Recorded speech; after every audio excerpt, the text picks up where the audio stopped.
సమగ్ర శిక్ష కాంట్రాక్టు ఉద్యోగులను రెగ్యులైజ్ చేయాలని, మినిమం టైం స్కేల్ అమలు చేయాలని సమగ్ర శిక్ష కాంట్రాక్టు ఎంప్లాయీస్ అసోసియేషన్ ఆధ్వర్యంలో రోడ్లు, భవనాలు మరియు సినిమాటోగ్రఫీ శాఖ మంత్రివర్యులు శ్రీ కోమటిరెడ్డి వెంకటరెడ్డి గారికి నల్గొండలోని నివాసంలో వినతి పత్రం ఇవ్వడం జరిగిందని, ఈ కార్యక్రమంలో సమగ్ర శిక్ష కాంట్రాక్టు ఎంప్లాయీస్ అసోసియేషన్ జిల్లా అధ్యక్షులు తిరందాసు సంతోష్ కుమార్, మహిళా అధ్యక్షురాలు కేసాని లక్ష్మి, టీసీఆర్పీఏ జిల్లా ప్రధాన కార్యదర్శి పగిడిపాటి ప్రవీణ్, మహిళా నాయకురాలు మంజుల, వసంత, స్వప్న, పుష్పలత, రాజేశ్వరి, పద్మ, వడ్య రాధ, చౌడోజు శ్రీధర్ తదితరులు పాల్గొన్నారు.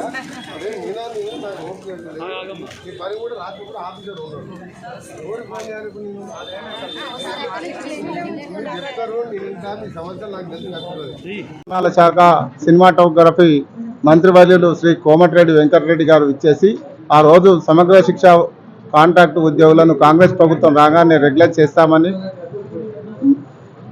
మేము హామీ ఇస్తున్నాం, మీకు ఖచ్చితంగా మీ సమస్యలన్నీ పరిష్కరిస్తామని హామీ ఇచ్చినారు. అప్పుడు సారు ముఖ్యమంత్రికి లేఖ రాస్తా అని హామీ ఇచ్చినారు. సార్ని ఇప్పుడు సమగ్ర శిక్ష కాంట్రాక్టు ఉద్యోగుల సంఘం ఆధ్వర్యంలో కలిసి ముఖ్యమంత్రి గారికి మా యొక్క సమస్యలను లేఖ ద్వారా దృష్టికి తీసుకెళ్లాలని చెప్పేసి కోరడం జరిగింది. సారు వెంటనే సంబంధిత అధికారులకు లేఖ ద్వారా పంపాలని చెప్పేసి వాళ్ళ సిబ్బందికి ఆదేశించడం జరిగింది. మాకు నమ్మకం ఉంది, బలమైన నమ్మకం ఉంది సార్ మీద. సార్ ఆధ్వర్యంలో మా సమగ్ర శిక్ష సమస్యలు పరిష్కారం అవుతాయని మేము భావిస్తున్నాం. మహిళా ఉద్యోగులమే విధులు నిర్వహిస్తున్నాము.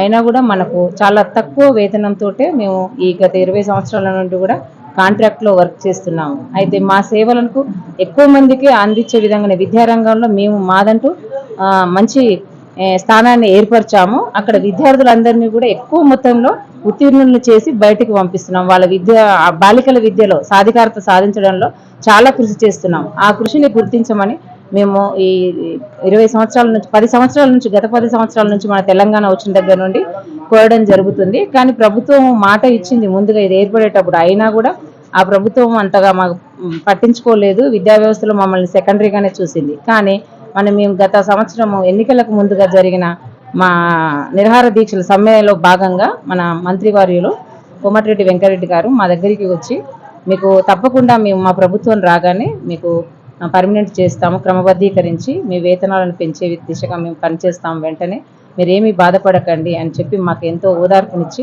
సమ్మెను విరమింపజేశారు.